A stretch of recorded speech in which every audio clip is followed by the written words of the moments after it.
All right, we're on Unit 11, Lesson number 7. I'm taking a look at question number 1. Today we reviewed how to complete a square, which you learned in algebra. So we have x squared plus y squared minus 2x, I don't know why that just happened, plus 6y plus 3 equals 0. So the first thing you want to do is you want to move any constants over to the right-hand side. So I'm going to subtract 3 over to the right. And then when I rewrite my equation, I'm going to group the x's together and group the y's together. So I would have x squared minus 2x, and then I'm going to leave a space here because I'm going to need a third term. And then I would have y squared plus 6y, and I'm going to leave a space because I'm going to need another term, equals negative 3. So to complete the square with the x's, I'm going to take that middle term, negative 2, and I'm going to divide by 2 and then square it.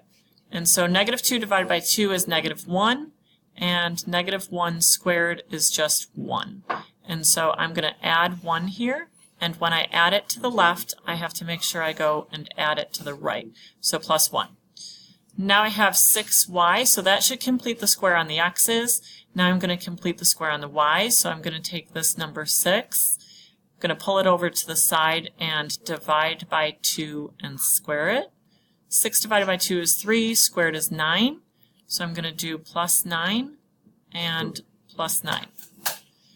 Okay, so what really happened there is I came up with a trinomial that when I factor it, I have 2 equal factors. And so I should be able to do the double bubble and x and x. And what number multiplies to 1? That adds to 2, 1 and 1. And they're both going to be negative. And so I can rewrite that, since they are the same exact factors, I can rewrite it as x minus 1 squared. And then for the y's, I'm going to try to factor those. And so I would have y and y. And I'm looking for equal factors for 9. And 3 times 3 gives me 9, and 3 plus 3 gives me 6. So it's going to be 3 and 3, and they're both going to be positive. And again, I have 2 equal factors, so I'm going to say y plus 3 quantity squared. And this is starting to look like the equation of a circle, where we have 2 binomials squared equals this number over here on the right is going to give me 9 plus 1, which is 10, minus 3, which is 7.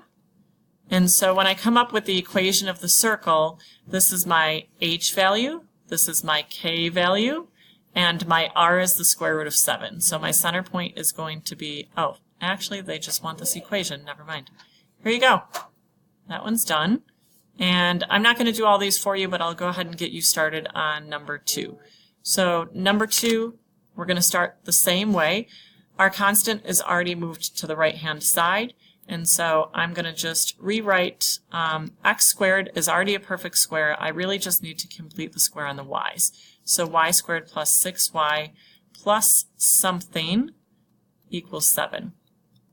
When I complete the square, it's the same thing I just did above. I take 6, divide by 2, and square it. 6 divided by 2 is 3, squared is 9. So I'm going to do plus 9 to both sides. And so since x squared is already a perfect square, I just leave that.